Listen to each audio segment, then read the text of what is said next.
Bonjour à toutes et à tous, je suis le docteur M, je suis médecin généraliste et aujourd'hui je vais vous présenter mon sac avec tout mon matériel pour travailler en tant que médecin généraliste quand je vais faire des visites chez les patients ou quand je vais remplacer un médecin, travailler en maison de garde.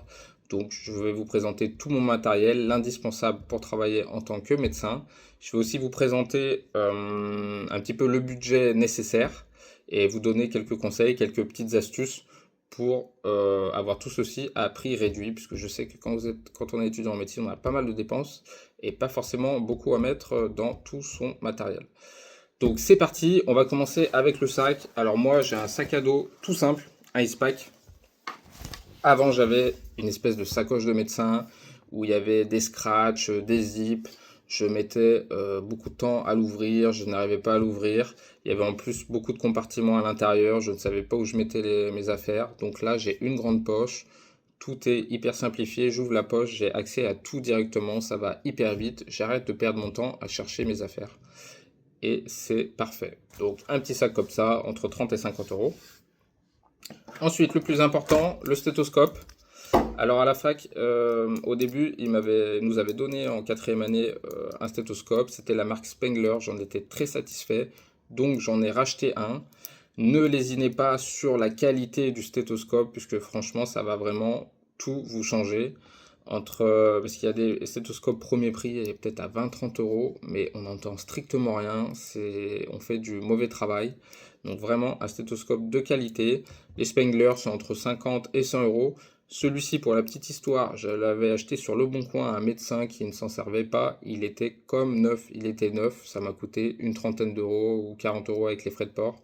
Donc n'hésitez pas, pourquoi pas, Le Bon Coin pour le matériel médical. Il y a plein de médecins qui ont trop de matériel et qui ne s'en servent pas. Donc c'est l'occasion pour acheter des trucs pas trop chers. Le stéthoscope, très important. Ensuite, j'ai un tensiomètre automatique de la marque Robé. Donc c'est un site où on peut acheter du matériel. Ils ont des premiers prix qui sont vraiment très intéressants et le matériel marche bien, il est testé, ils nous renvoient un mail si jamais il y a un problème avec les produits. Donc c'est vraiment pas mal. Donc le tensiomètre, j'en ai aussi un manuel que j'ai toujours dans la voiture. Et de manière générale, j'ai tout en double, tout mon matériel, j'ai en double à la maison, dans la voiture, en cas de problème. Donc un petit tensiomètre comme ça, c'est une vingtaine d'euros. Ensuite, le thermomètre. Donc j'en ai deux. J'avais acheté celui-ci qui était auriculaire. Il n'y avait pas besoin d'embout, donc c'était parfait. J'avais juste à le nettoyer. Ça coûte 20-30 euros. Le problème, c'est que c'est un petit peu chiant de nettoyer, etc. Donc j'ai pris un thermomètre infrarouge. Là, c'est une marque allemande, ça m'a coûté un peu plus cher, 100 euros. Il est vraiment très rapide. Je fais 2-3 mesures et puis comme ça, au moins, ça m'avance bien. Donc une centaine d'euros, mais comptez 30 euros, 20-30 euros pour un thermomètre un petit peu plus bas de gamme. Voilà pour le thermomètre. Ensuite, otoscope. Alors l'autoscope, c'est pareil. Il y a des entrées de gamme comme celui-ci, un Viewtronic à 30 euros. En fait, un otoscope, c'est une lampe et une loupe. Donc franchement, payer ça une centaine d'euros, c'est un petit peu abusé. J'ai quand même le Hein, une marque allemande, pareil que j'ai dû payer 100 ou 110 euros, qui est un peu plus lourd, mais le Viewtronic fait très bien l'affaire. Pour la petite histoire, j'avais acheté celui-ci puisque je pensais que le petit ne fonctionnait plus. En fait, c'est juste que les piles étaient en train de faiblir. Je n'avais pas compris que la lumière baissait quand il y avait plus de piles. Moi, je pensais que ça s'éteignait, qu'il n'y avait plus du tout de lumière. Et en fait, non, il fallait juste changer les piles. Donc, ne rachetez pas un otoscope, c'est un problème de piles. Donc, voilà pour les otoscopes, entre 30 ou sinon un peu plus de 100 euros. Très important, le saturomètre, ça coûte une vingtaine d'euros. Pareil, j'en ai toujours un ou deux à la maison, en plus de celui-ci. Hyper important. Ensuite, mon tampon de médecin. Donc dessus, il y a mon nom, prénom. Il y a écrit médecin remplaçant, puisqu'à l'époque, je n'étais pas encore docteur en médecine, donc je n'avais pas mis docteur dessus. Il y a mon RPPS, RPPS de petits points avec le numéro. Ça coûte une dizaine d'euros. N'hésitez pas à acheter deuxième recharge d'encre au cas où la première tombe en panne, même si normalement on voit venir.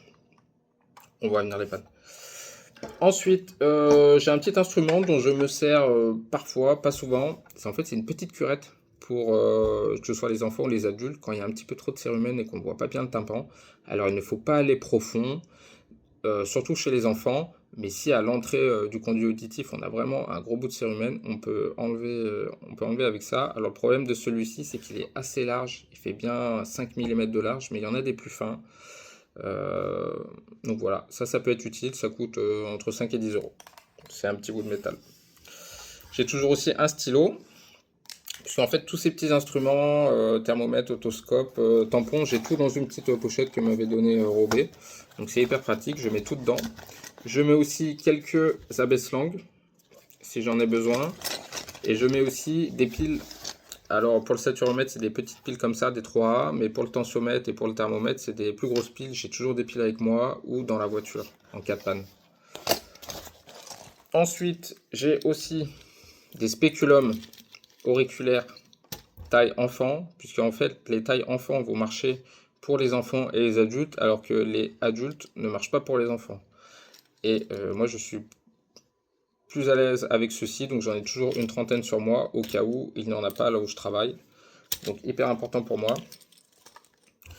Dans la grande poche de mon sac, j'ai toujours aussi un petit ordonnancier, au cas où je pars en visite. Ça me permet de faire des ordonnances quand j'en ai besoin aussi. Donc l'ordonnancier, hyper important. Je m'en sers rarement, mais ça peut être très utile. Si j'avais besoin de documents comme arrêt de travail, feuille de soins, etc., soit je prends une pochette, soit un petit porte-vue, et je mets tout dedans pour pouvoir mettre dans mon sac pour éviter que ça se froisse. Toujours aussi un chargeur de téléphone. On ne sait jamais si j'ai oublié mon chargeur à la maison ou quoi, c'est toujours bien d'en avoir un. Et voilà, souvent je laisse mon sac dans la voiture, donc comme ça moi ça me fait un chargeur aussi dans la voiture. Ensuite, dans la petite poche avant de mon sac, j'ai toujours une petite clé USB, puisque dessus, je vais avoir mes modèles d'ordonnance et mon modèle d'observation. En fait, je copie-colle une observation hyper complète et je coche, je remplis à chaque fois pour chaque patient. Ça me fait gagner un temps énorme.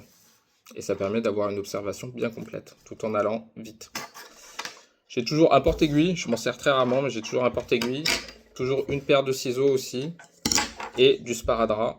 Ça peut toujours servir. J'ai toujours une ou deux paires de gants à usage unique. On a toujours besoin en visite ou s'il n'y en a pas là où on travaille. Un petit rouleau de TPE. Franchement, je ne m'en sers presque jamais, mais il doit être là depuis 2 ans. Mais ça peut toujours servir si on n'a plus de papier pour le TPE. Ça nous sauve bien la mise. Ensuite, un porte-masque. Alors en fait, il faut juste mettre, ça évite de mettre le masque sur les oreilles. On le met là de chaque côté. Ceci, on peut le mettre derrière. Ça permet de tenir le masque sans se faire mal aux oreilles. En plus, dès que le patient est sorti, dès qu'on n'a plus de patient Covid grippe, on peut le baisser. C'est hyper pratique. J'adore. J'ai toujours un petit peu de sucre aussi, pour moi ou pour un patient. Et la dernière chose, c'est un porte-monnaie. J'ai toujours à peu près 20 euros en monnaie, en pièces de 2, de 1 et de 50 centimes. Puisque si le médecin ne me laisse pas de monnaie, je suis un petit peu embêté. Et j'ai toujours 2 billets de 5 euros à peu près. Donc voilà pour la présentation du matériel. Je vais vous mettre un récapitulatif dans la description, mais grosso modo, il y en a pour entre 150 et 250 euros pour un sac qui pour moi est très complet. Donc voilà, je vous remercie pour votre attention et je vous souhaite une bonne journée.